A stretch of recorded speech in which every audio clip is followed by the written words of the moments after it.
Tuesday, and that means we have arrived at another installment of True Story Tuesday, where I tell you some of the adventures that I've had in my time in teaching and what it taught me as an educator. This weekend, I got to go to Rockford to visit my niece for her 14th birthday, and I was talking with one of my friends, and it really made me think back to my days in college. Specifically, she was telling me that she wasn't sure what path she was going to go into in college. So it made me think back to when I was student teaching, and that is what brings me to my True Story Tuesday. Today I'm going to share with you a true story from my student teaching days.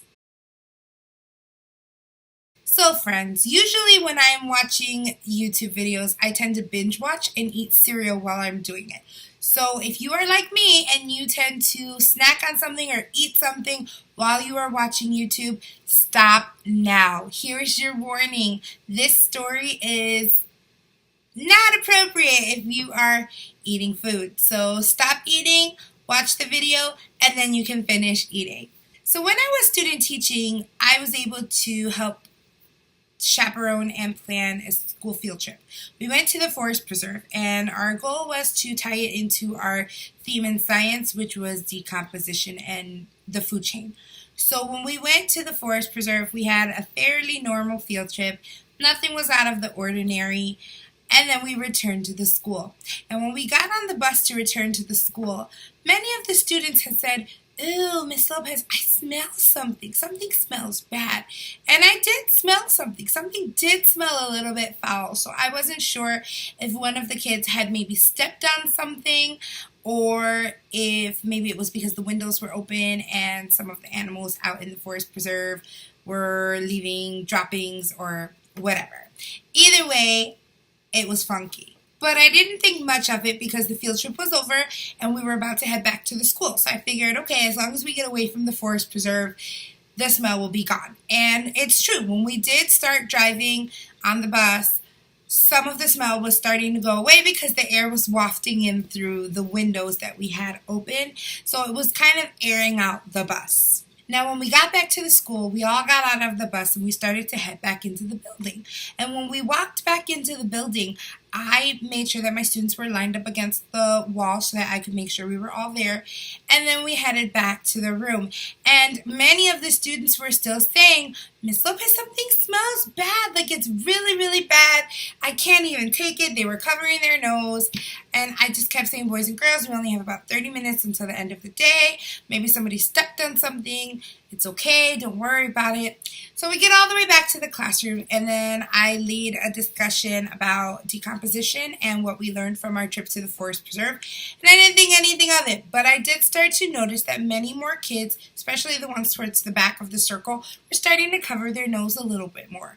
And so then I started to smell it too, and it was really, really bad. It's that unmistakable smell that all teachers may have experienced, and I know definitely all parents have experienced this smell.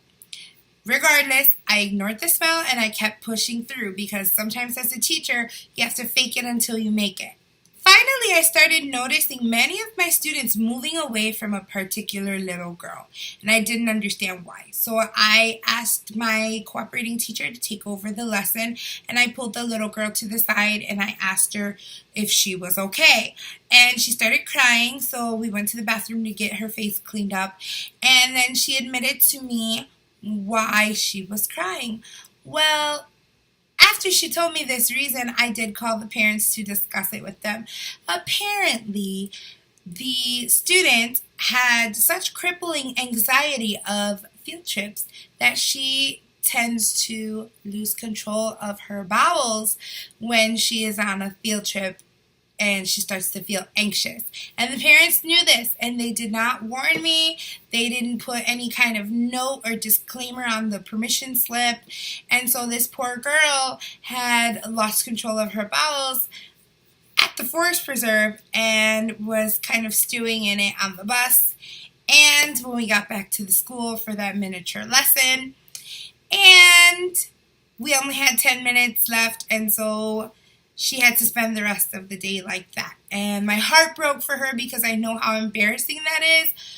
And the kids did not let anyone forget it. They knew the smell was coming from her, and it was just terrible because the entire classroom really did smell very, very terrible. It honestly smelled like doo-doo that had been sitting for a while. So let that sit in your head. Okay, and that leads me to the moral of the story. The moral of this story is reach out to your parents. Communicate with the kids. Get to know them. Get to know these students and their families. I know for some of you that may have classes of 30 students or more, it's difficult and very time consuming to make those connections, and it may feel like you don't have enough time in the day to get it done. However, having those connections might make the families and the students a little more comfortable with you so that they tell you surprises like the one that I had, so that way it's not so much of a surprise. Make an effort. For every negative call that you make to a parent, try and make a positive one too, to let them know what their students are doing right. And just keep those lines of communication open and let the students know that they are in a safe space where no matter what they tell you, you still love them and you still care for them. Be compassionate, and hopefully you won't have a true story terror like the one that I had when my student taught. And so that is my True Story Tuesday. Join me next Tuesday when I bring you another true tale and the moral of the story. And if you haven't already, please check out the Teaching Around the World tag that I started with A Happy Teacher True Story and Life in Kafupo Land. It's really great. We want to make it global, and we want all teachers around the world to participate. So please check it out, like, comment, subscribe, and then make a video and tag yourself and tag us in it as well. Thanks, and see you next